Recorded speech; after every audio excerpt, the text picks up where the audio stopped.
Magandang araw, ipapakita ko lang sa inyo itong aking tanim dito sa bahay.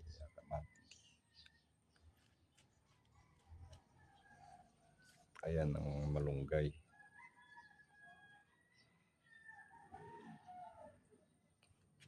Naputol na uli ang mga tanga kaya mura na uli.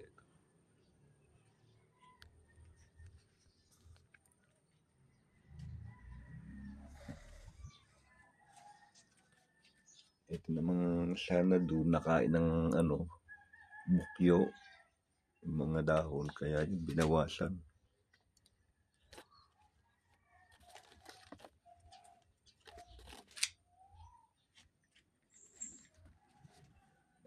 Ayan yung bali-bali, malaki na.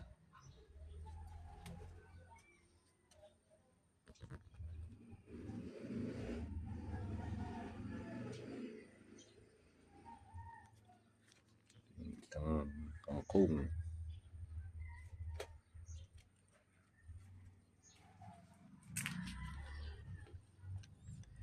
Ayan, ito naman po yung kangkong na binili nung nakaraang linggo. Ayan, may dako na uli.